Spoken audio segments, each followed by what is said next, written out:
Bartholomew Simpson, why aren't you already in chains? That question is ours tonight. We're tracing 8 of Bart Simpson's most astonishing misadventures, each wilder and riskier than the last, to decide which one, if any, should have put an end to his reign of 4th grade chaos. This isn't gossip, it's an evidence run, a guided tour through the moments when Springfield came closest to catastrophe and then shrugged, leaving a boy free to ride home and plan the sequel. Buckle up. By the end, you'll be the jury. 1. Almost lighting the sky. A family road trip, a quick bathroom break, and a wrong step through a camouflaged hatch drop Bart into a forgotten Cold War bunker. Dusty control panels still hum with emergency power. In the center rests a decommissioned missile, unless decommissioned means one flip away from flight. Bart's fingers dance over buttons. Sirens cough to life. Red lights whirl. Topsiders hear nothing but wind in the pines, while underground a 10-year-old debates whether the big red switch will look cooler up or down. At the last instant, he backs away, terrified by his own boldness. He scrambles up the ladder, which snaps, sending him tumbling. Local police eventually find him, but the alarm system has long since expired, and no adult can prove how close Springfield came to vanishing in a fireball. Bart receives no formal charge. Only a week's grounding he promptly evades. The first case file closes, leaving one conclusion. When near annihilation earns little more than lost recess, the stage is set for bigger risks. If almost launching a missile ends in a wrist slap, imagine what he'll attempt when the fallout is purely emotional. To the badge that bit back during Springfield Elementary's aptitude exams, the computer declares Bart ideally suited to law enforcement. Principal Skinner, half desperate and half amused, pins a silver badge on the school's most notable rule breaker. Overnight, Bart recasts himself as a stern hall monitor. He checks hall, passes like a traffic cop, sides lunch line cutters, and announces locker inspections with a flourish that would make TSA agents flinch. For 3 exhilarating days, he basked in borrowed authority. Then, a quiet math class moment brings clarity. The friends who once laughed at his pranks now flinch at his footsteps. Respect, he discovers, can invert into fear without warning. He rips the badge from his shirt, tosses it into a wastebasket, and walks out a civilian. No property destroyed, no sirens, just lessons about power, loneliness, and how quickly a uniform can corrode friendship. Strip away the badge, and Bart's thirst for spotlight resurfaces, this time under the midnight lamps of Town Square. 3. The head of Jebediah Springfield. Late Saturday night, peer pressure steers Bart and a knot of older bullies past the bronze statue of town founder Jebediah Springfield. Someone joked that decapitating the monument would prove the ultimate rebellion. The dare hangs in cold air. Bart returns alone with a hacksaw. Metal shrieks. The head drops. Bronze eyes stare upward like a witness who will never forget. Dawn reveals the crime. Churches ring mourning bells. Citizens gasp at the empty neck. Furious mobs patrol streets declaring they will string up the vandal. Bart's guilt metastasizes until he can't breathe. Carrying the head in a burlap sack, he marches into the crowd, confesses, and begs forgiveness.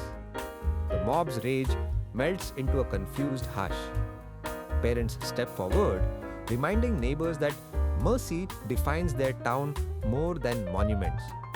The head is welded back in place by sundown. Bart gets probationary chores, raking leaves around the statue he vandalized.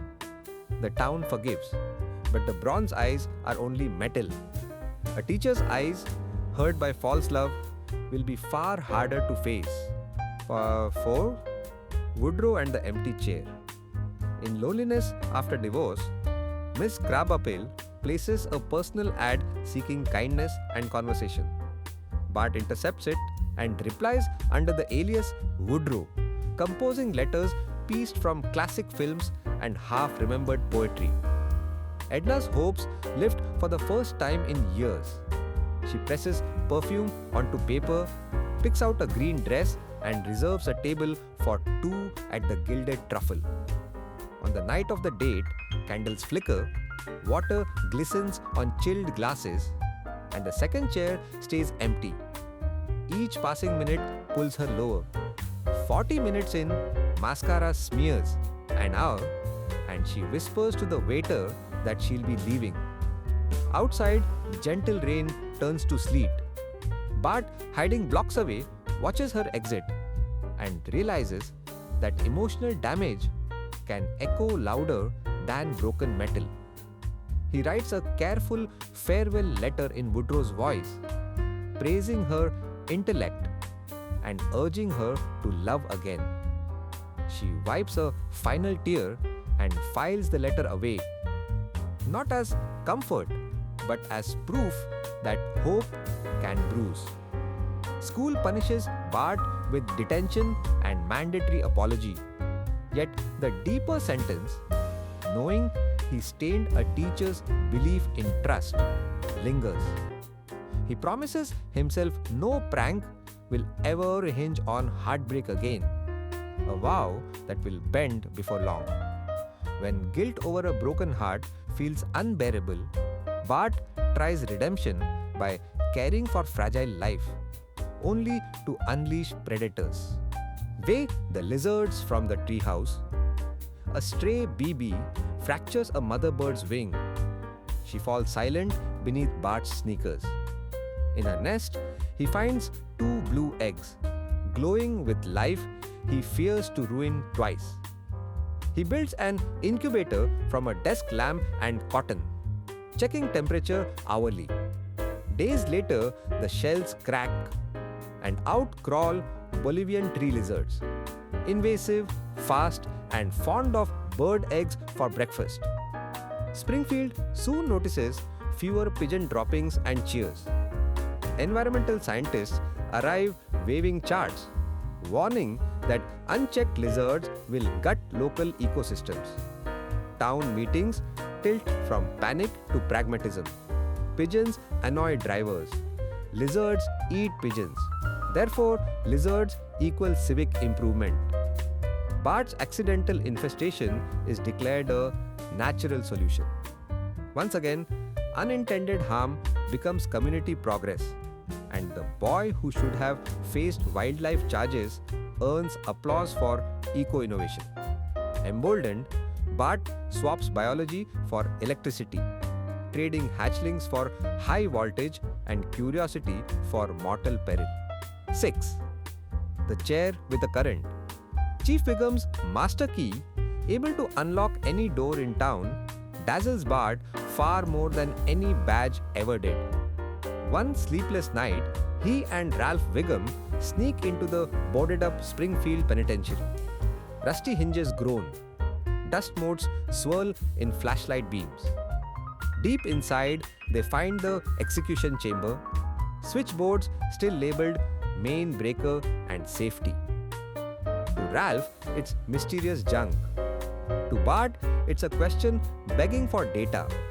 He flips the safety, relays click, dials hum. The leather seat crackles with dormant power.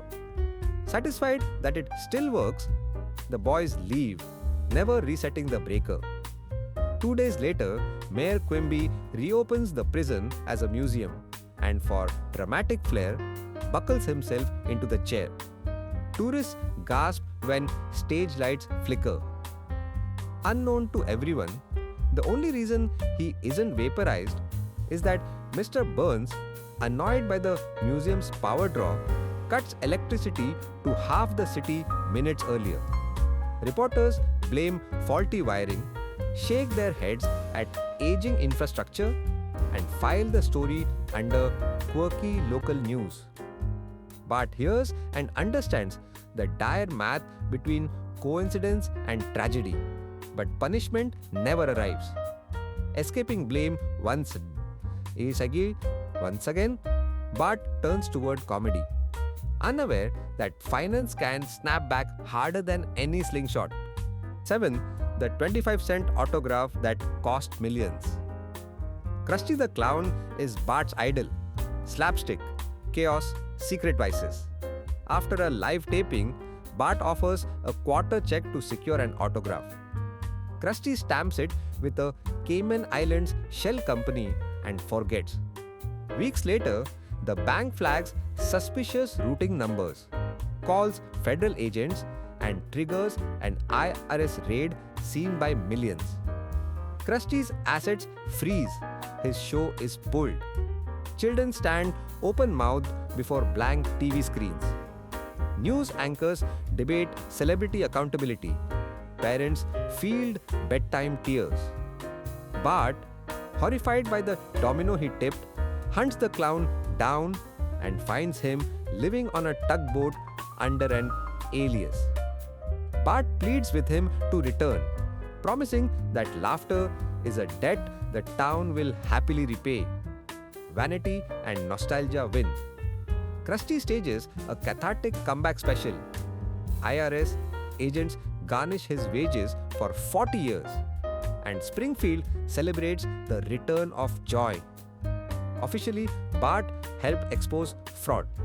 Unofficially, he pulled hope away from thousands of kids for an entire season. Still, the ledger stamps case closed. One last challenge remains, proving he can win a conflict outright, not by accident or emotion, but through organized force. 8. The water balloon armistice. Nelson Muntz loves two things: intimidation and showing it in public. After Bart accidentally draws blood during a scuffle, Nelson schedules payback, 3 talk sharp, vacant lot. Refusal is out of the question. Escape? Impossible. So Bart drafts an army of every student Nelson ever tormented. Training begins at Herman's Military Antique Store. Left face drills, supply lists, and a trunk of discount water balloons bearing glittery happy birthday slogans. Ironic but affordable. On the decisive afternoon, Nelson swaggers into the lot, ready to crush one opponent. Instead, he sees concentric circles of classmates, each holding 2 balloons, eyes narrowed in shared resentment. Command given, 200 spheres arc like a storm of small comets. Nelson disappears in a technicolor barrage, surfaces gasping and concedes. Bart presents a treaty. Nelson will curb violence. Victims will forgive. Peace will stand until the last balloon dries. Teachers confiscate slingshots. Parents ground participants. But history books note the engagement as a bloodless victory. Bart has engineered collective action, and Springfield again chooses lenience over lasting discipline. 8 files lie open on the imaginary courtroom table. They contain attempted missile launch, impersonation of an officer, cultural vandalism, ecological disruption, emotional manipulation, reckless endangerment with electricity, financial domino causing national tears, and quasi-military assault by hydration. Springfield's pattern is clear. Express shock, forgive quickly, forget faster. Each time the town lets chaos slide, it teaches Bart that spectacle outweighs consequence, that a well-timed grin can erase danger, and that adults will protect equilibrium even if it means ignoring risk. So the judge's gavel hangs in midair. Should it crash down at last? You've heard the evidence, weighed the almost explosions against the heartfelt apologies. The community benefits against the invisible scar. Does one deed tower above the rest, or does Bart remain paradoxically the spark Springfield needs to keep itself alert, creative, and weirdly unified? deliberate carefully. Post your ruling. Because while you debate, a skateboard wheel clicks against tile somewhere offstage, and a fourth grader with spiky hair sketches another blueprint for mayhem, confident that history so far is on his side. Thank you. Come again.